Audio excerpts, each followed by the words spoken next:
Good afternoon, everyone. Before we proceeding with today's agenda, let's take a moment to revisit the key points from morning session. We learned this morning about a program of UNESCO called Fit for Life with Philip, and we discuss the benefits of exercise for Parkinson and Alzheimer's disease with a focus on table tennis with Professor Liz. So this is just a reminder of our morning session. Now we will focus more on Parkinson disease. And from this, our first presentation of the afternoon, we would like to present a doctor in physical medicine and rehabilitation, specialized on Parkinson diseases. Dennis Aubert works in a rehabilitation center. He created, with his team, more than 10 years ago, the first intensive rehabilitation program for people with Parkinson. In addition, he teaches health professionals regarding this disease. Dennis, the floor is yours.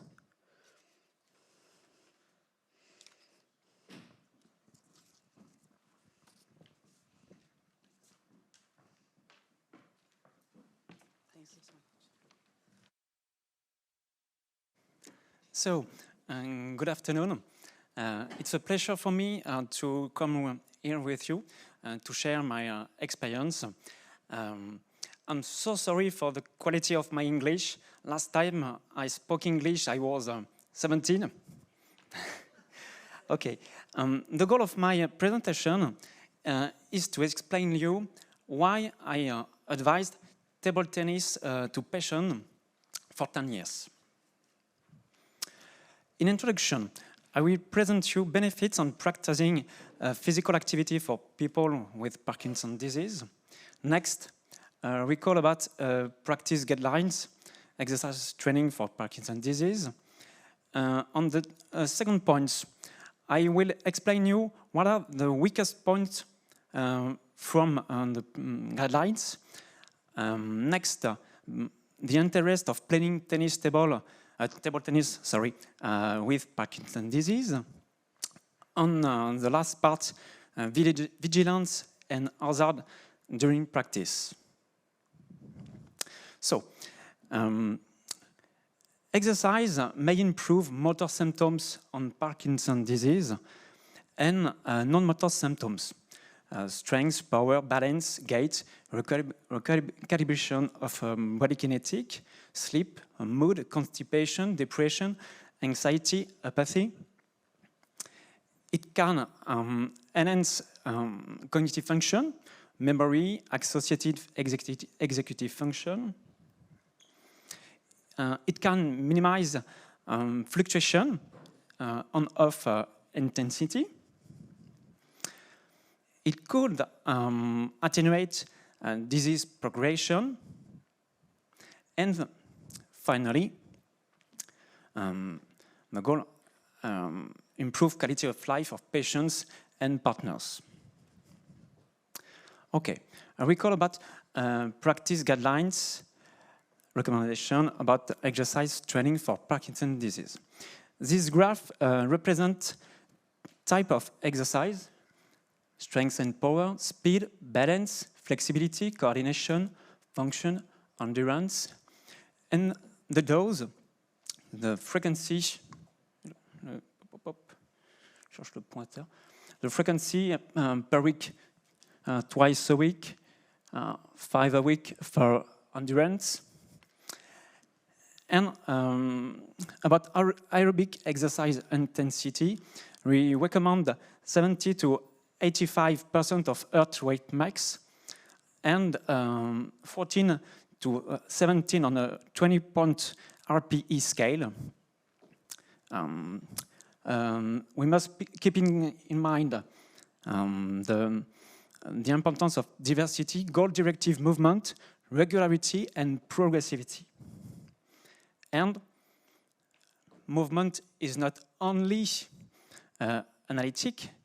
An important key cognitive training, and motivation. What are the weakest points from the type of exercise? The type of exercise that people practice less usually. In my experience, the more difficult is to play strength and weight training, fast movement and large amplitude, shift weight support, cognitive training, flexibility, inhibition, switch, initiation, dual task, and the most important element in my mind is long-term motivation, because reward circuit is damaged on this disease. We will develop interest of playing table tennis with Parkinson's disease. So, feedback from players. I will start with this. Guy. Everybody knows Guy from Aix-les-Bains. When Guy plays, it's a game and I enjoy every time I go to play. Corinne, I love playing table tennis. It's playful, stimulating. When I'm playing, I don't see time going. Or Florence, belonging to a social and supporting group, notion of self-confidence, training for balance and reactivity through ground and coring, respect to tempo. And Dominique, who plays with virtual reality. I often come back from my work very tired. I put my virtual reality headset on, and soon I'm sweating, but in great shape. It's tonic. You have been to coordinate and to think over your partner's playing.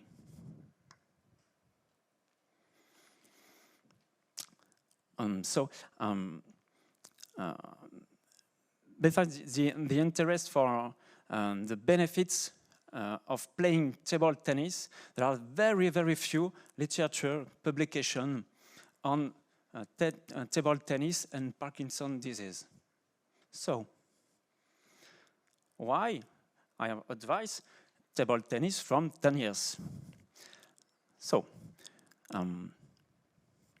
motivation. Why table tennis is very activates motivation for Parkinson people.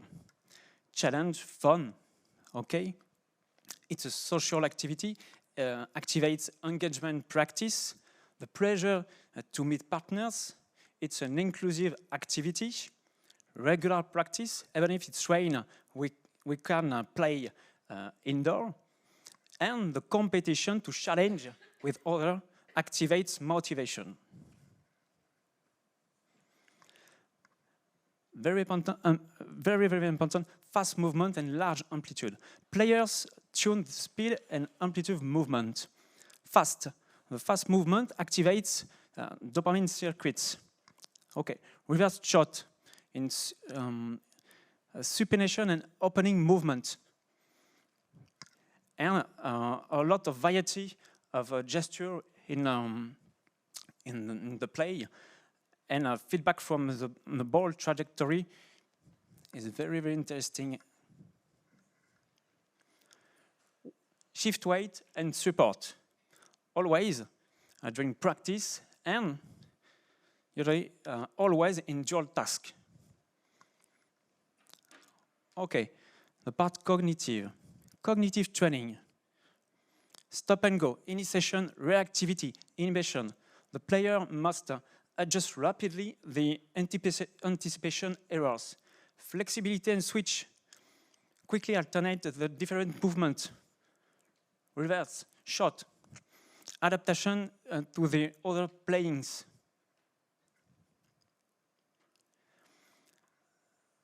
Also, we have shown benefits on motor, cognitive, affect, social, inclusive activity. Okay, in the other part, hazard of vigilance and advice to the coach. Est-ce qu'on peut lancer la vidéo, s'il vous plaît? Voilà. The environment. In the gyms, there's noise, voice. Okay? And patients are very often in a mental overload. Okay. Now we can see in the other table, the other players move. Okay. Here, the balls on the ground. Lots of information during playing. Okay. Asymmetry. The side of the dominant affect right or left. Okay. The difficulty to combine movement of leg and arm. Okay. People stay in place.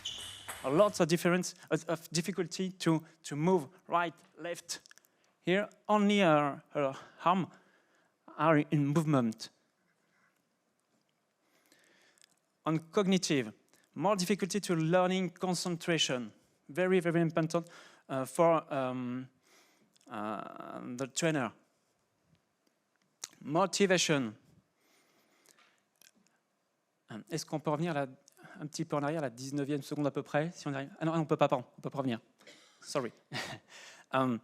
With motivation, people rush on the table, on the ball, precipitation. We can see over motivation, fluctuation on off.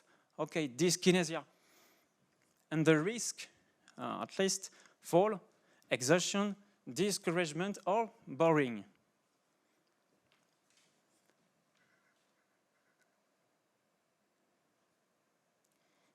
Guy and Christine are playing last week at Aix-les-Bains.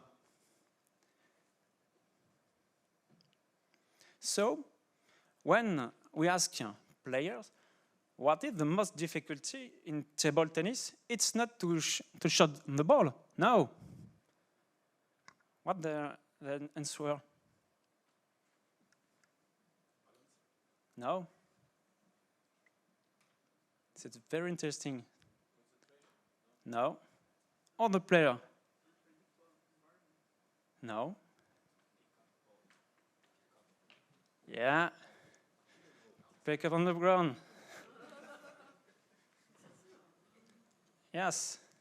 So tools are available to facilitate to pick up balls on the ground. Yeah. In conclusion, why I advanced table tennis into my passion to 10 years? We have seen it's feasible for people with Parkinson's disease, very complete physical activity, little risk.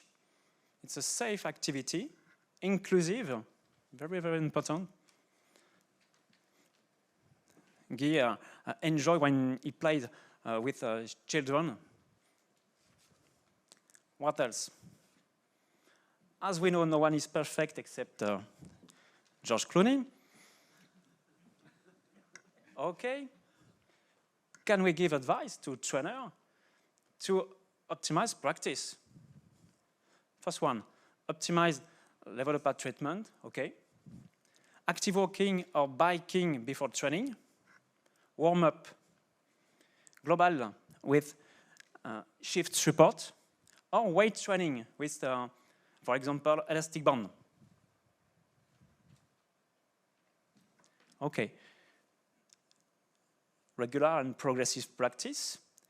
Taking time to learn new gesture. Step by step. Seconds duration, 1 hour. Okay. Focus on specific errors. On fluctuation or noise. Okay. Why not, if it's possible, open large space. And why not? Ah, sorry. Playing outside.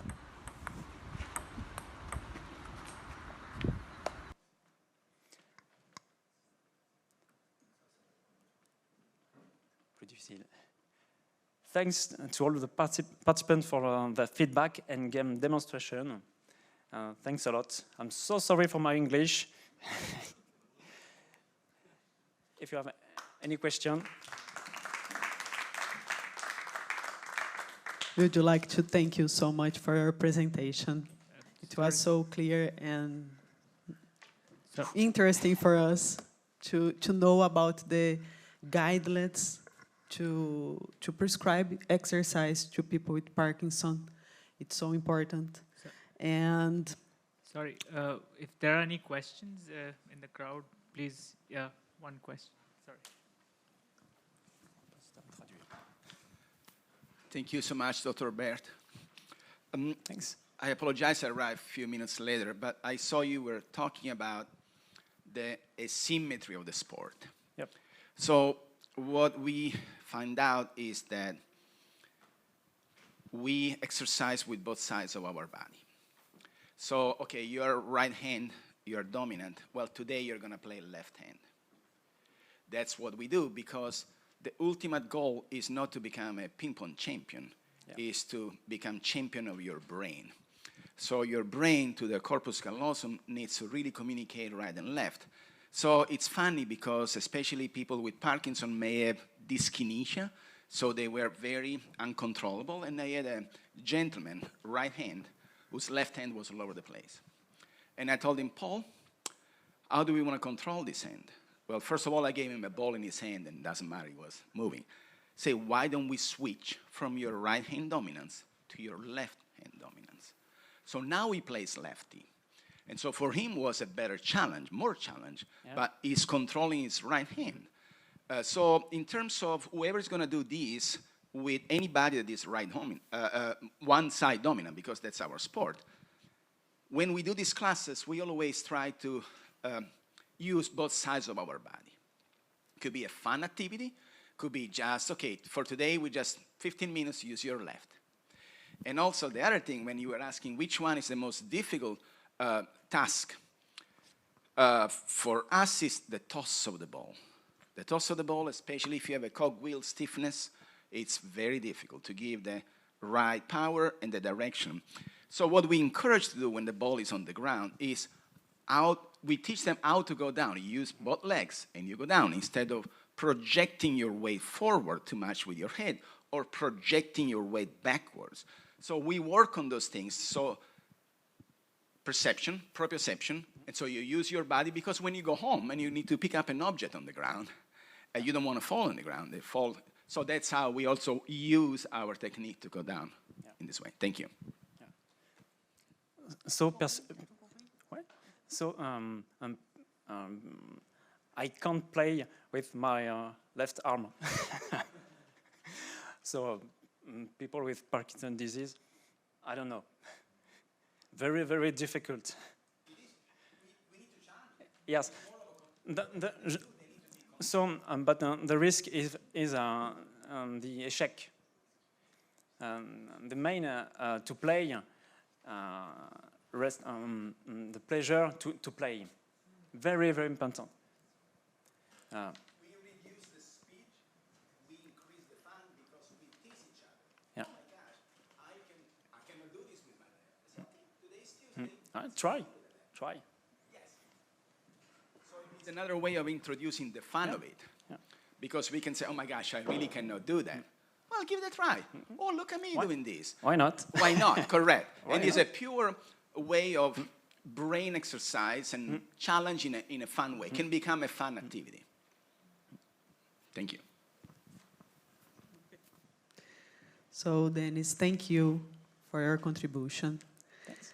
It adds significant value to your discussion and to reflect some topics with audience about Dennis' speech. He invited us to think about practice exercise training guidelines for Parkinson's disease, the benefits of exercise, and also some points of take care when you prescribe exercise for this population. Many thanks. Thanks. So just a word. I'm very surprised when I discuss with people with Parkinson's disease. Many people with fluctuation dyskinesia plays on competition and a very, very good level. And no fall. Very, very surprising. Moi, j'ai une question pour vous. I have a question to him. So, I saw that you are physiotherapist. Tu es au Guinée. Non, je suis médecin de rééducation. Un médecin de rééducation. And which kind of exercise or treatment you give to the Parkinson disease players? Quel genre de traitement tu donnes aux personnes qui sont atteintes de Parkinson disease? There's aerobic movement with amplitude, fast engagement, dynamic, very, very important. Shift support, very important. Okay, but And rhythm. Tu leur donnes pas de traitement comme massage ou choses comme ça? You don't give him some treatments like massage or... Not only.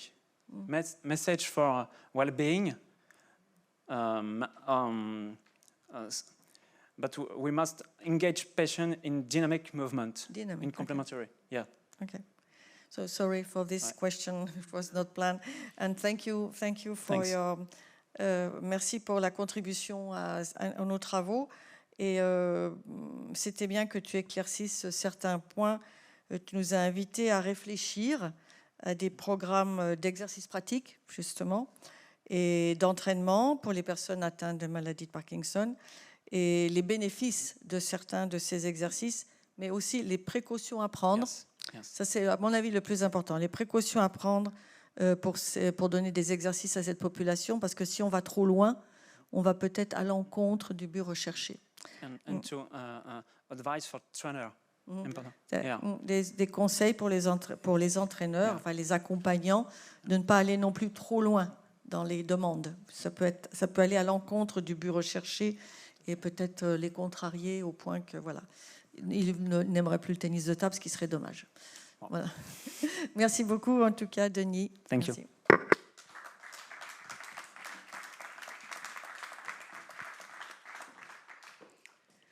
So, thank you again, and let's move on to the next presentation. It will be occur online, and Daniel Rodrigues, in his PhD in automatic control, vision, and robotics in 2014, has developed advanced low-power technology for real-time inertial data and Parkinson's motor symptoms detection machine learning algorithms. He is now the CEO of Sense4Care. Daniel, you can take the lead. Okay, thank you very much. I don't know, can you hear me well? Yes. Great. Okay, thank you very much. Thank you to the ITTF Foundation for inviting me to this presentation. The idea today is to talk about wearable devices in order to assess motor functions in Parkinson's disease, and I'm going to explain some monitoring devices, also the therapies that exist today in Parkinson's disease, and then I will explain a very specific case about table tennis, which is really interesting. Okay, well, to start with this presentation, I would like to explain that we have a problem today, and it's how can we evaluate the patient? You know that everything is super subjective. There are many ways to evaluate the patient, but normally the patient goes to the doctor's office and spends like 10-15 minutes. And then the neurologist starts making some questions like, how do you feel? How much time enough you are? So many questions that it doesn't lead to a very specific evaluation. And then in clinical trials or clinical studies, you have the questionnaire, you have diaries. The questionnaires, they are also very subjective.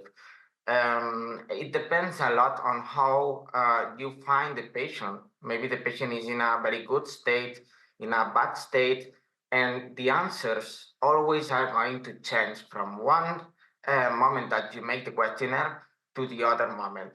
And then the diaries are very chaotic. The diaries, it depends totally on the perception of the patient. So it is not like a standard method to evaluate the patient. So there is a global claim for neurodegeneratives. There is a claim to objectivize all this information and to provide the real distribution and severity of symptoms in daily life, not on the spot, not in a specific moment. Okay, so today we find many devices, a lot of monitoring devices. These are the ones that the NICE recommend, the National Institute of Care and Excellence from the UK.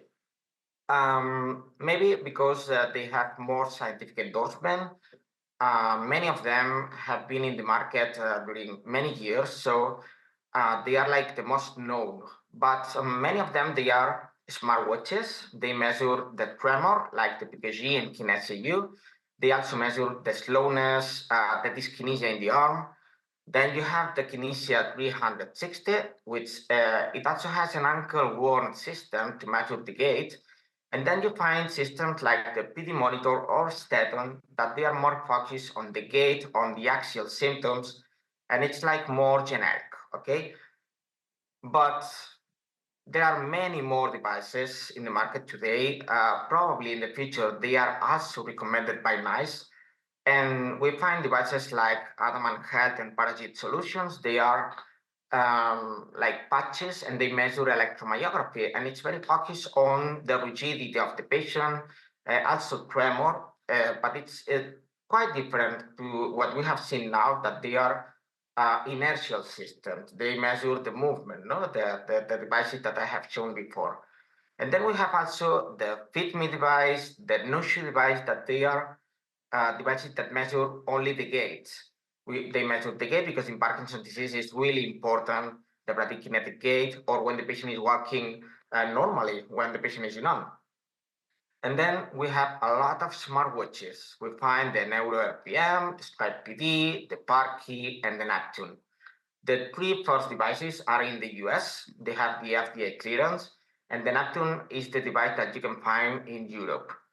So the main difference between the devices is that they have different applications. They are cool devices. They can measure very well the tremor, the dyskinesia in the arm, and they have applications where the patient can interact and, I don't know, include information about the daily life, the food, the medication, and so on.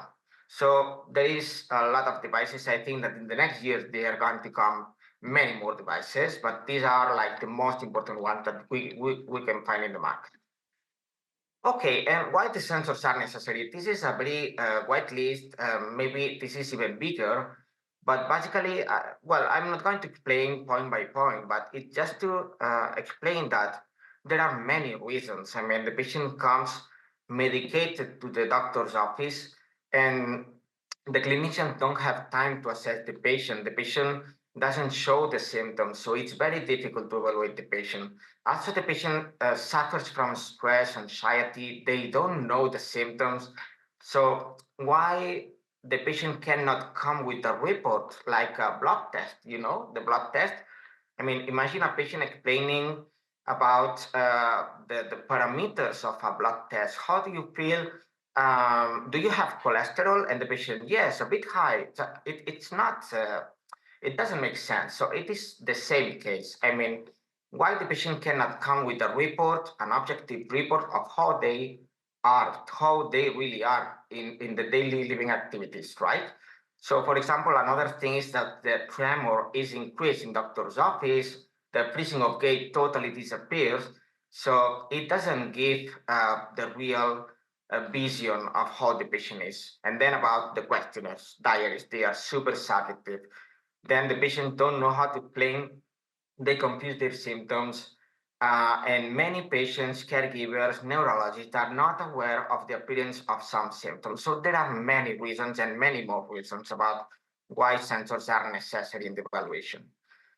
And here I can I mean, you can see so many therapies. And this is what, I mean, the main reason I put this slide is to show you that all these therapies have been evaluated with diaries or questionnaires like the UPDRS.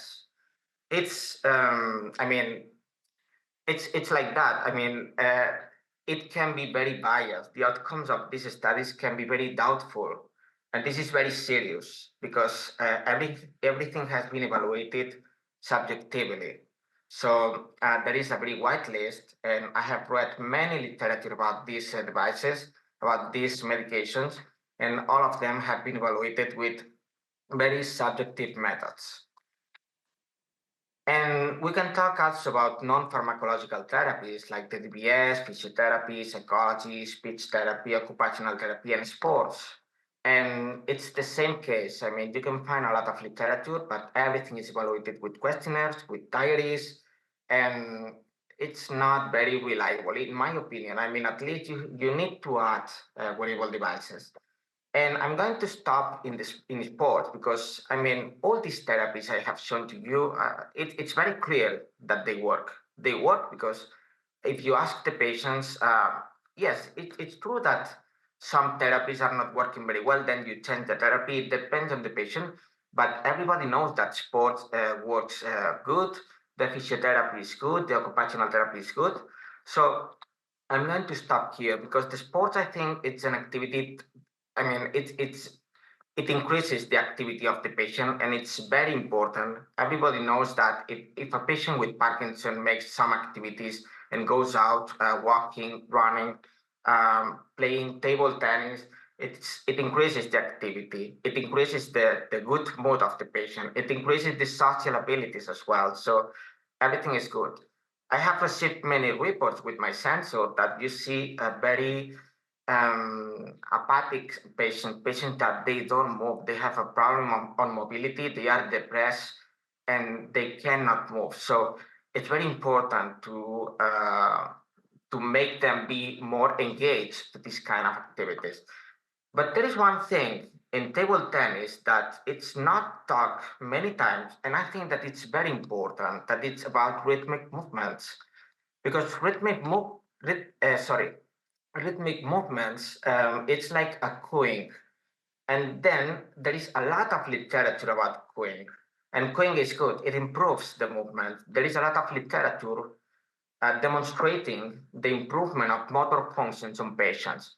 But this cooing can be auditory cooing, haptic cooing, visual cooing, and it has been shown that it works very well. And in table tennis, it's like yes, the patient is like focused on the ball and it's rhythmic. It's like a rhythmic cooing. It's very important to improve the motor symptoms. And these two devices, Q1 from Charco Neurotech and Nushu from Magnus, they focus their efforts on this.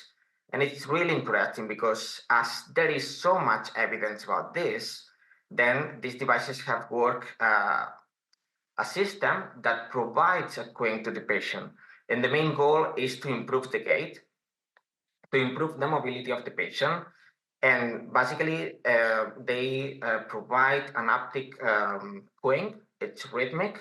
And then thanks to this, they avoid the patient to have freezing of gait episodes, and they improve the gait of the patient. So it's very important.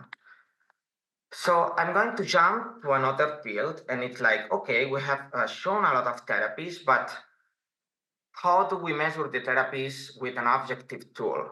I'm going to show some cases with Staton, which is the device that we manufacture, and you will see this very clear.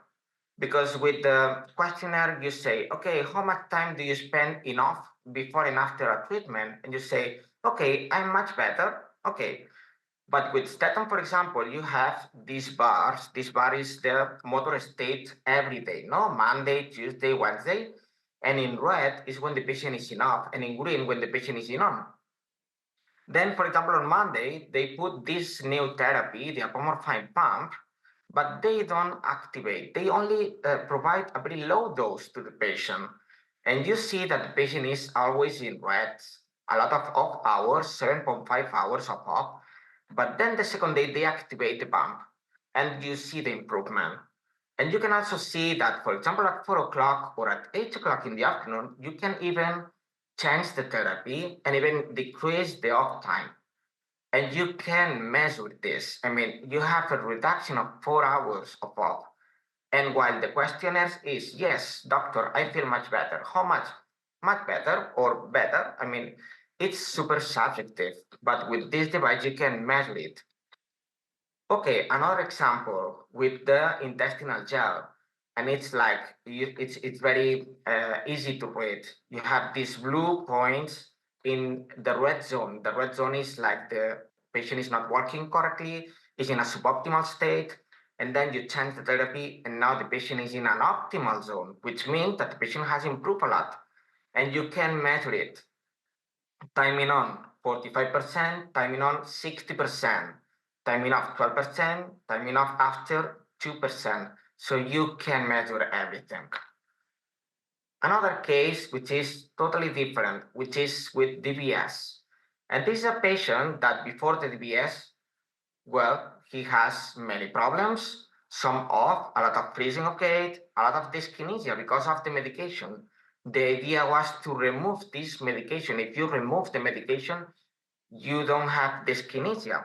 Then what happened is, okay, better freezing of gait because the patient walks better, less off, and the dyskinesia totally disappears.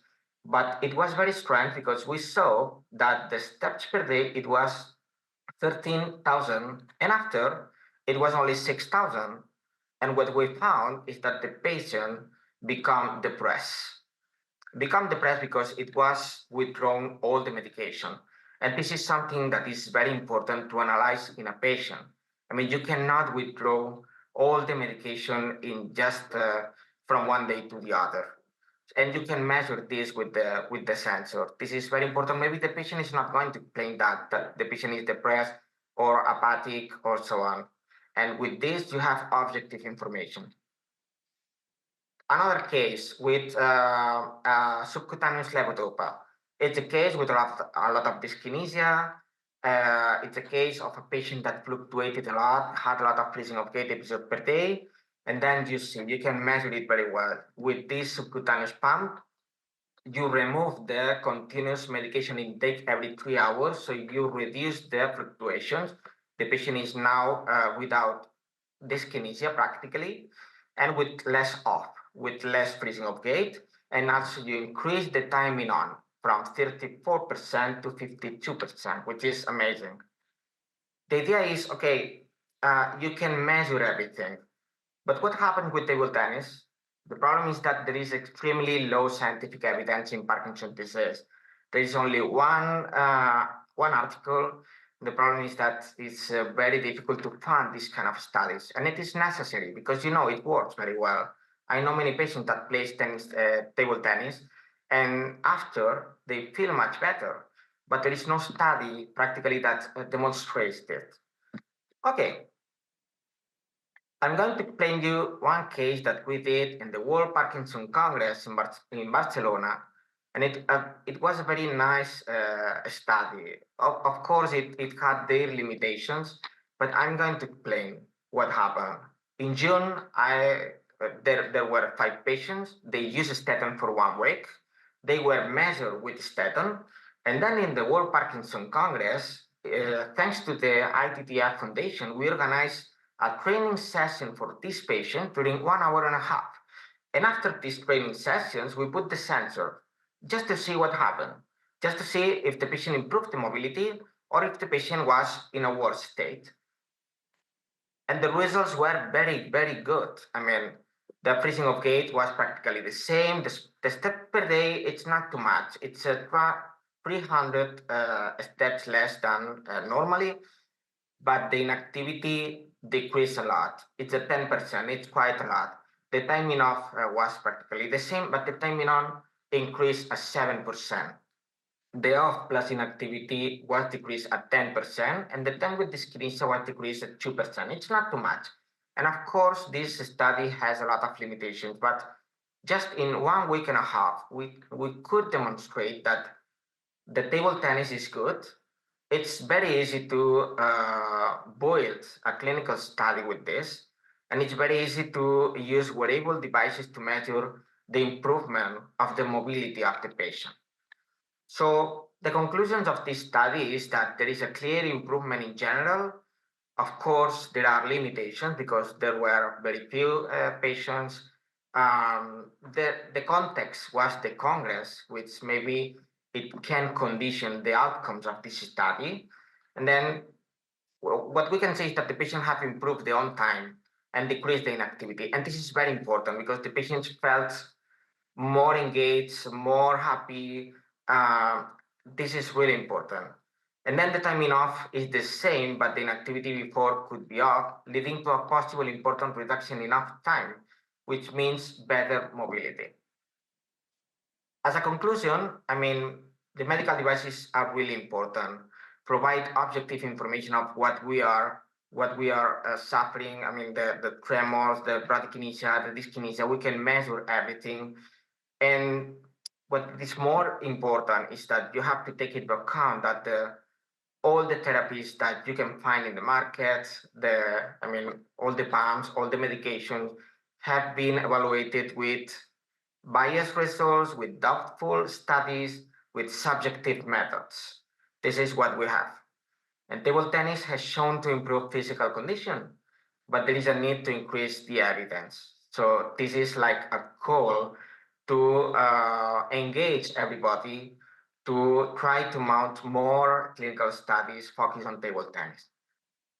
And okay, that's all. Thank you for your attention. And of course, if you have any question, I will be here.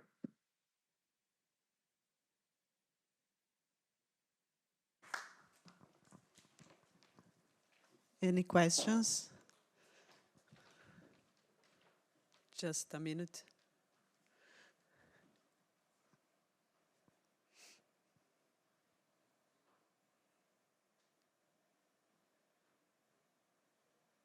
One more.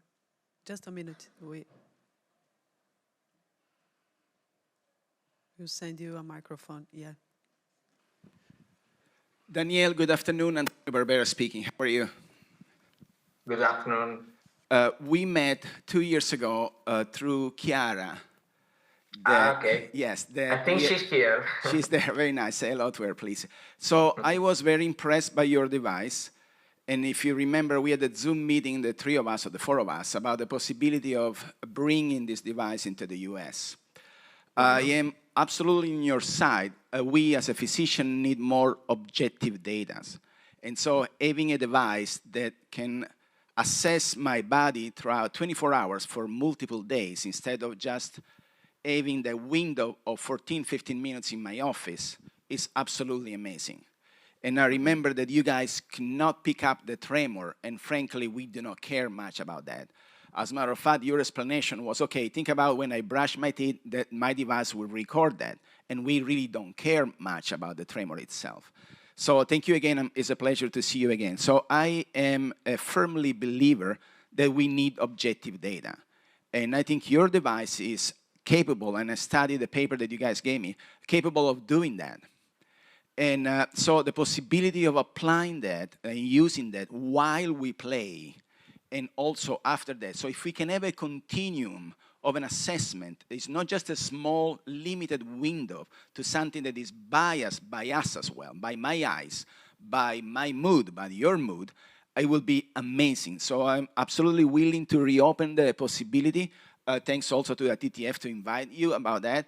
And if indeed we are going to bring this neuropong year in Europe, at that point we may not have need of having any FDA approval in the US.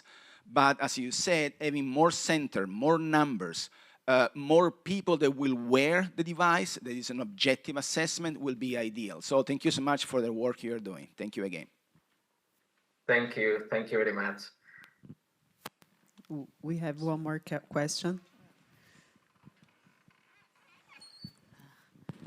Thank you so much, Dr. Daniel, for that brilliant presentation.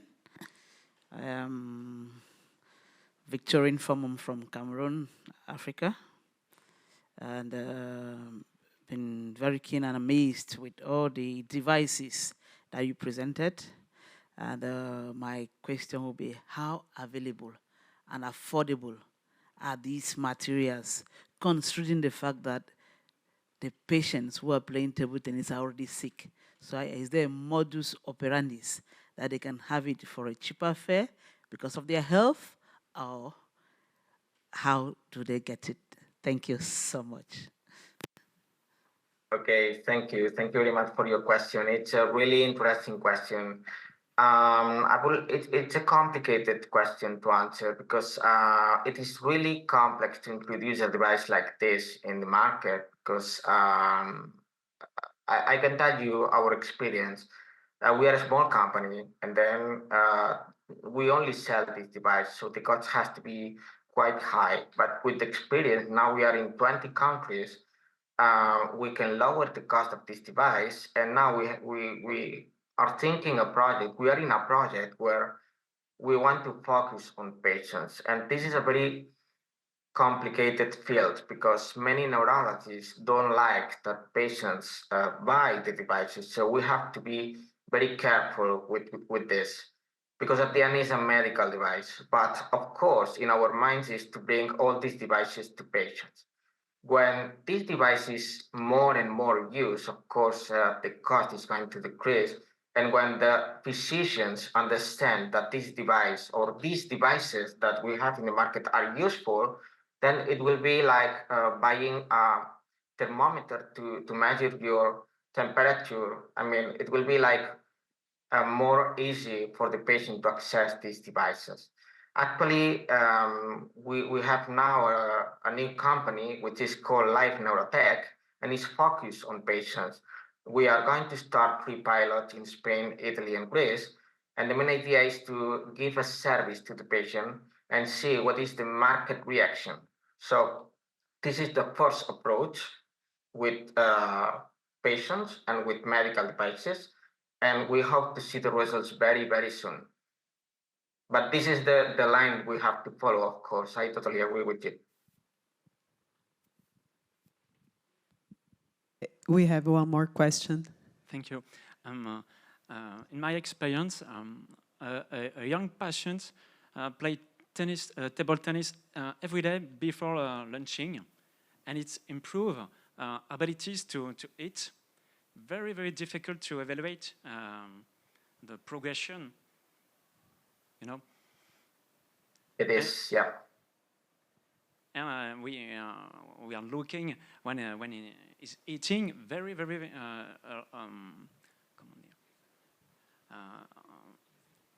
very, very easy. Yes. Yeah, I mean, the wearable devices at the end gives a very easy way to measure what you are suffering, what the symptoms that you have, depending on the device. Because I'm the manufacturer of Teton, but of course there are many more devices. For example, we cannot measure tremor. If your problem is the tremor, then you have a lot of wrist-worn devices. Also, if you want to measure, for example, the severity of dyskinesia, you have the PD monitor. I mean, there are many devices, and depending on the symptom that you have, you can use one or the other. But of course, it's a very easy way to understand how you feel, how you are, and change the therapy based on this objective information and not only on what you say, like, I feel good, I feel bad, and that's all. I think it's a very simple way to do this. And with Wearable, you are solving a lot of things and you are improving the quality of life of patients a lot. Very difficult to evaluate functional abilities. Yeah.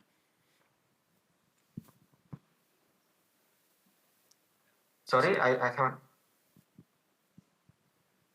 Can you repeat, please? Sorry. Yes, it's very, very difficult to evaluate in situation functional capacities, abilities, skills. Yes, yeah, of course, it's really difficult. But with the wearable devices, it's really easy. And I have a lot of examples with neurologists that in many cases, they don't understand the patient or they don't perceive the symptoms that the patient explained to them. So they put the wearable device, and then after 1 week, you have the complete report, and it's, okay, I now understand what is happening. So that's the thing. So, Daniel, many thanks for your presentation. It's too interesting to understand about monitoring devices for Parkinson's disease, which is applied for daily life, for medication, and also for non-pharmacologic ways to treat these patients. So this is so interesting, and we would like to thank you so much. Thank you very much to you. Thank you, and have a nice afternoon. So, merci Daniel. Je vais faire une traduction très courte en français. En fait, vous nous avez expliqué que les patients avaient des ressentis et qu'ils disaient « je me sens mieux » ou « je me sens moins bien ». Et on a maintenant des possibilités de confirmer ces sensations en utilisant des appareils de contrôle médicaux. Il existe de nombreux appareils de contrôle médicaux que vous nous avez montrés, à commencer par les montres connectées, qui peuvent vérifier à la fois les thérapies médicamenteuses qui peuvent être contrôlées par certains de ces appareils, comme par exemple on contrôle maintenant le niveau de sucre pour les gens diabétiques, mais on peut aussi vérifier les thérapies non médicamenteuses qui peuvent être aussi contrôlées par ces appareils et adaptées. Mais bon, ça, je pense que ça va prendre un peu plus de temps et qu'il faut vraiment coordonner les deux, les sensations du patient et les méthodes de mesure scientifiques. So let's move to the next presentation. But just before, we would like to reinforce our thank you to 115 participants online in our Congress. And after that, let's move on to the next presentation. Today, we welcome Dr. Yasunobu Oshino from Japan. He is assistant professor in the Department of Neurology at Juntendo University Hospital, and he is as well as a member of Japan Table Tennis Association Sports Medical and Sizing Committee. The floor is yours.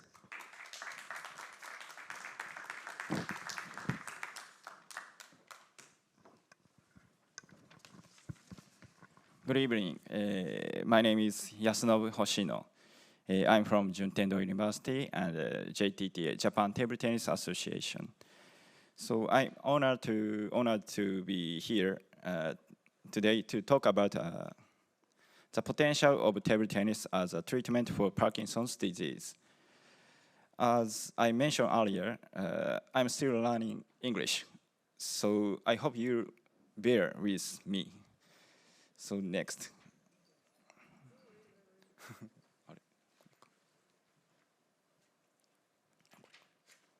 Yes, first, please introduce myself. Again, my name is Yasunobu Hoshino, and the hometown is Tokyo, Japan. And I belong to medical doctor of neurology, Juntendo University Hospital, and a member of Japan JTTA Sports Medical Science Committee. And today I love to play table tennis. Here, it is me, and now play table tennis twice a month.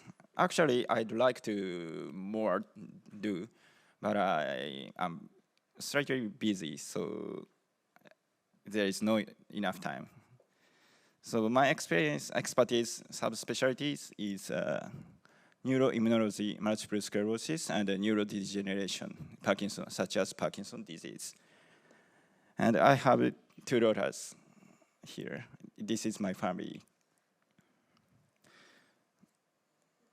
So today, I want to talk to you about something as a therapeutic approach for managing Parkinson's disease. And next, this is agenda. What is Parkinson's disease? Challenging Parkinson's disease, potential of table tennis. Last is our effort. So let's begin with a brief overview of Parkinson's disease. Parkinson's disease is a progressive neurodegeneration disorder. and which means it gets worse over time, and it's primarily affect motor function due to the loss of dopamine-producing neurons in the brain. There are 4 hallmark motor symptoms. First is tremor. Tremor, you mean the tremor, and often the most recognized symptoms. And next is rigidity. Rigidity is stiffness in the limbs. And third, bradykinesia. Bradykinesia is which refer to slowness of movement. And fourth, postural instability, easy to fall down. And as the disease progresses, symptoms like dyskinesia, which is involuntary movement, like this, and wearing off phenomena, where medication become less effectiveness over time appear. So Parkinson's disease, aside from these motor symptoms, PD also involves a wide range of non-motor symptoms, such as sleep disturbance and autonomic dysfunction, and sensory disturbance, cognitive impairment. Actually, cognitive impairment is about 60% of Parkinson's disease patients developed dementia within 12 years. And that number climbed to 80% after 20 years of living with the disease. And next, PD's treatment. PD's treatment are mainly medications, especially we use a levodopa and dopamine agonist and a MAO-B inhibitor. In Japan, we can treat with 20 kind of medication. But in case of drug control difficulty, we choose to device-aided therapy. Device-aided therapy is here, deep brain stimulation and LCIG. And recently purchased, we can choose SCIG, SC levodopa. And deep brain stimulation is need to operation by neurosurgery. And next is LCIG, levodopa carbidopa intestinal gel, is need to operation as well, and by gastro surgeon. And then last, supportive care. Physical therapy and exercise can improve mobility and delay symptoms progression. So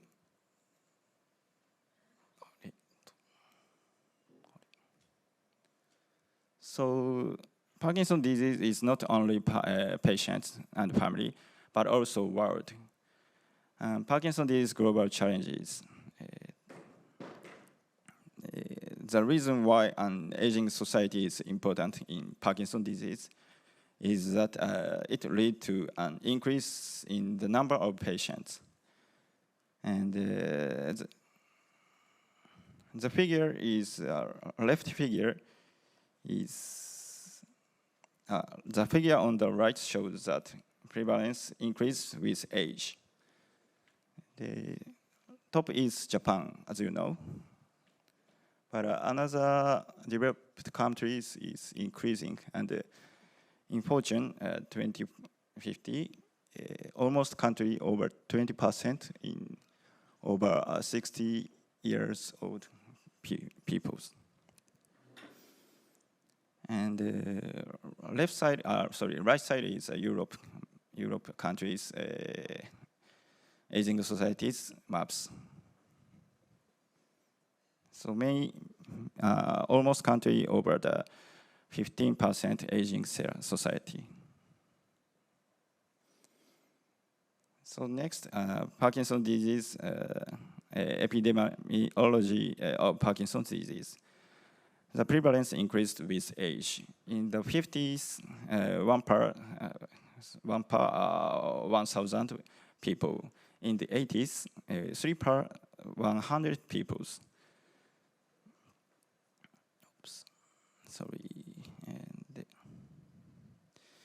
Yeah, so also in Japan, patients with Parkinson's disease are 200,000. In 2050, 6.9 million people is Parkinson's disease in worldwide. In some paper predicted to be 40 million by 2040.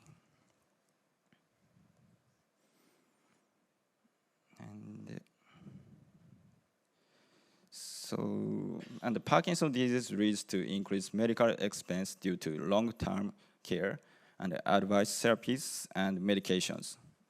For example, in 2015, the estimated cost of Parkinson's disease in the US was 140.4 billion annually, and patient may need to stop work due to disease progression and lead to a loss of income. Of course, caregivers, often family members, may also need to reduce or quit their job to provide full-time care, further contributing to economic loss. So impact on patient and family as well. The economical and physiological, psychological burden on families is significant.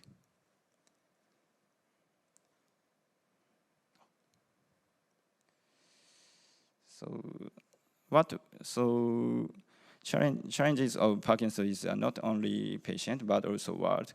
So what can we table tennis players do? It is well known that exercise is good for Parkinson's disease. Could the patient general condition be improved by playing table tennis? So many papers shows exercise slow degrees of progression. So exercise is promoted to Parkinson's disease patient. And first, slow disease progression, regularly exercise, particularly aerobic and resistance training, can slow the progression of motor symptoms like tremors and rigidity, and improve the non-motor symptoms as well. Physical activity, alleviates anxiety, depression, and cognitive decline. So, but why table tennis? Liz already explained in the morning session. Table tennis is low momentum. Exercise with an opportunity allows for natural socialization and improve hand-eye coordination and reacting time. And Metz level is not so high. Table tennis Metz level is 4. It is suitable for Parkinson's disease patient. In fact, this data is 2021. Weekly exercise for 6 hours in cooperating 3 hours of table tennis is improved Parkinson's symptoms after 6 months. And I think one more big reason is there is a world championship. Parkinson's disease can create the goals, and Parkinson's disease patient can expand the circle of exchange.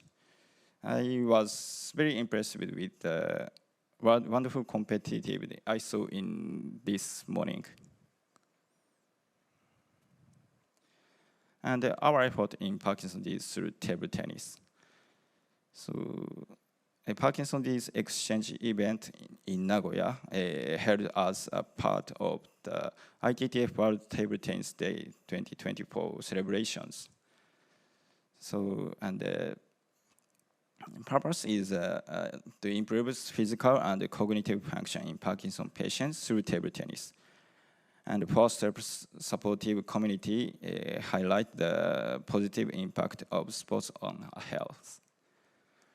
And the result is not yet, but I think this event can be increased the participation and awareness about Parkinson's disease. And the participants reported improved motor function and overall well-being. As Dr. Albert said, no patient fell down even if dyskinesia or slightly off pace, I was surprised as well, and feel some possibility of table tennis. So I'll show you a video after the presentation. And then here is Matsushita's play. Mr. Matsushita is Olympian, and many Parkinson a patient with Parkinson disease was joined it. And future research, it's my plan. It's just my plan to explore the further potential of table tennis. We will conduct various assessment on patient with Parkinson's disease. So recruitment of Parkinson's disease, and through the ethics committee, I plan to recruit patient with Parkinson's disease. So, but it is one issue. So because a patient wasn't joined, so eventually I realized that I should participate myself, and I now plan to play table tennis together with patients. I decided to practice myself, hoping it would serve as an inspiration for joining. So it's my conclusion. A patient with Parkinson's disease is increasing. Table tennis has potential as a treatment, and it was suggested that table tennis may also improve motor function. And we also plan to follow up with imaging tests for objective assessment. If objective results are obtained in Parkinson's disease patient, table tennis may be re-evaluated as a treatment option. So this is the last slide. This might not be something I should say at the end, but I regret not sharing a more personal perspective. For example, such as not patient coming here, coming table tennis training center, and so such as my personal issue. I decided to also, So special thanks to JTTA members. They had encouraged me every steps of the way, and without them, I wouldn't be standing here today. And Hattori is my professor. He teaches me many things, and I owe what I am to Dr. Hattori. Thank you for attention. Thank you so much for your patience with my poor English. Thank you.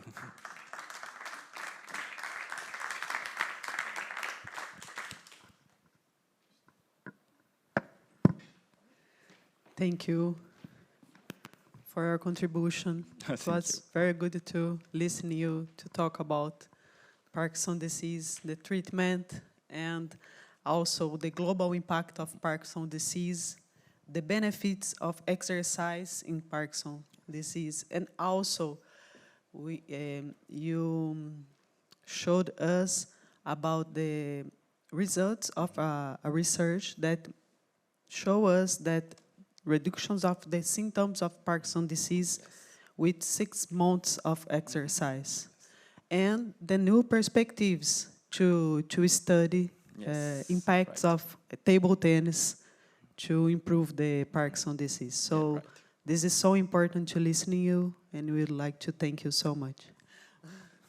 Thank you. Stop. Sorry, no. I think doctor also has a video to share, and we'll just play the video right now. Yeah, is that okay? Thank you.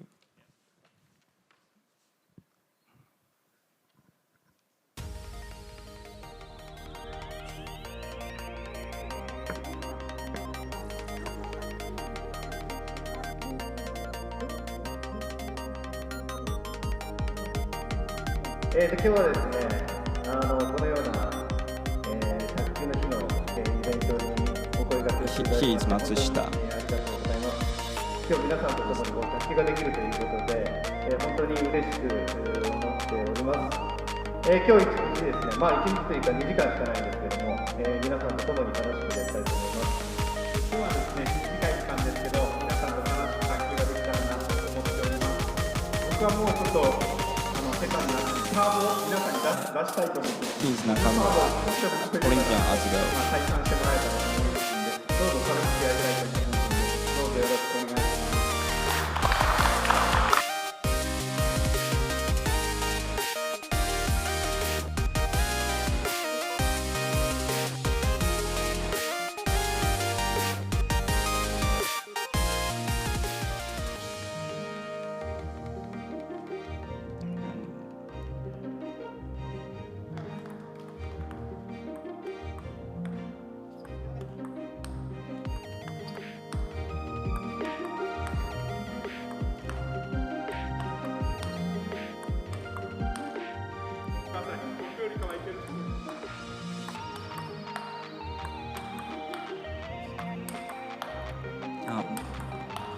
The person of blue uniform was volunteer, and the colorful uniform was patient.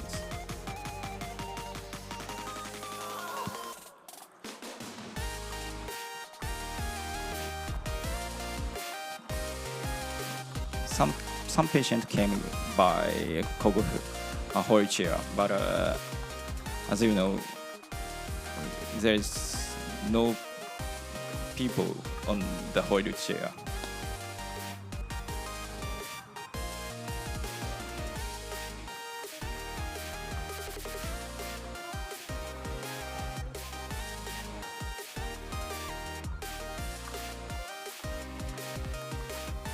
Yeah, he used the wheelchair. Yeah.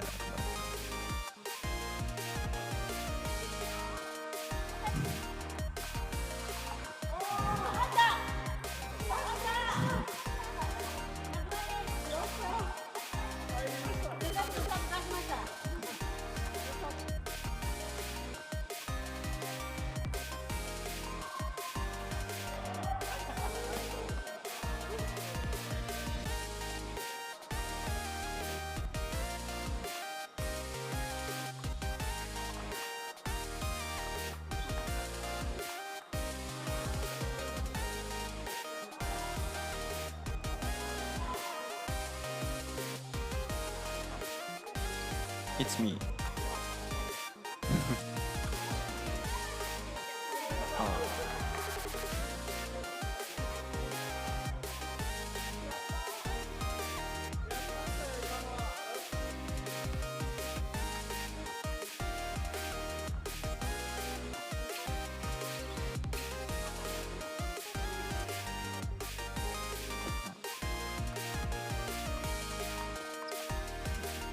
She's Mizutani's mother.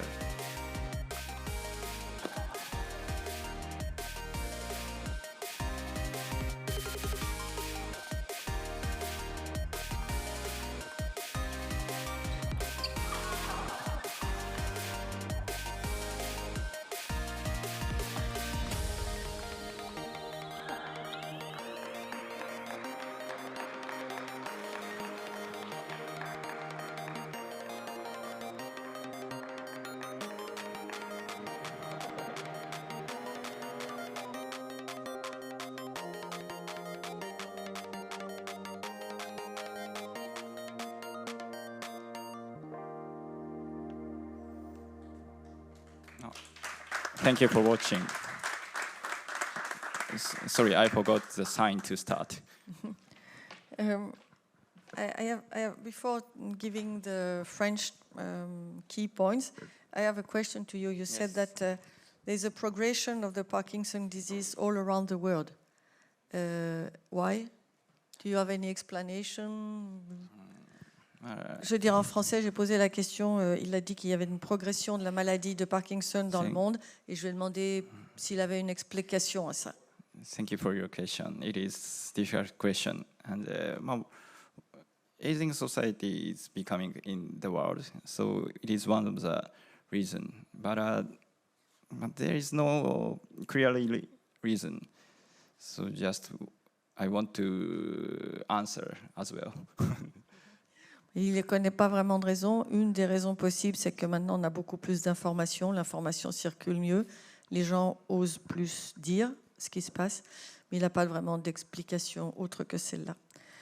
Et maintenant, pour vous traduire sa présentation, merci d'abord, monsieur... Non, pas non, monsieur. Yanous Obou. Ah, merci. En fait, il est reconnu que la pratique d'exercice physique ralentit la progression de la maladie. On a vu ce matin déjà et tout à l'heure. Et pourquoi le tennis de table? Il semblerait de plus en plus qu'on soit le sport, ou en tout cas un des sports qui se prête à ça, c'est-à-dire qu'il n'est pas trop difficile de commencer à jouer au tennis de table. Il n'y a pas de risque de blessure comparé à d'autres sports. Je pense que les personnes atteintes de maladie de Parkinson auraient du mal à jouer au tennis parce que les distances sont plus grandes et qu'ils ont du mal à marcher et tout ça. Et puis développer cette relation entre l'œil et la main qui est quand même intéressante. Au tennis, c'est quand même beaucoup plus loin. Et tout. Donc, pour moi, il a encore montré, s'il y avait besoin, pour ne pas dire prouvé, que le tennis de table était le sport qui pourrait devenir une thérapie pour ralentir les symptômes de la maladie d'Alzheimer. Merci. Merci beaucoup.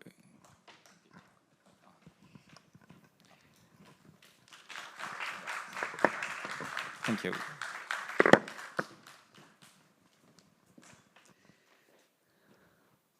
So, thank you so much for this presentation. And to continue our Congress, I would like to invite an ITTF staff to share with us.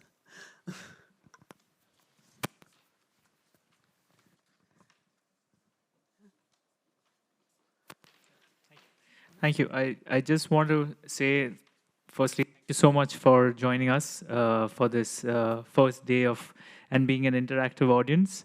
Even people online, thank you so much for joining. Please continue to remain online. From 5 p.m. onwards, we are going to have sessions from Franz Parkinson, and they are going to come and provide us with 3 sessions. So please be tuned back at 5 p.m. And please come back tomorrow as well. Tomorrow we are going to have, again, a full day of sessions for you, more practical oriented, more about handbooks, more about stories. So please join us again. And we hope to see you tomorrow. Thank you. I want to thank Taisa as well for moderating. And tomorrow pleasure. she'll be continuing as well. So thank you so much for that. Thank you. And please, there's a break right now, 5 p.m. Franz Parkinson's are going to come and give us their session. So thank you so much. Thank you.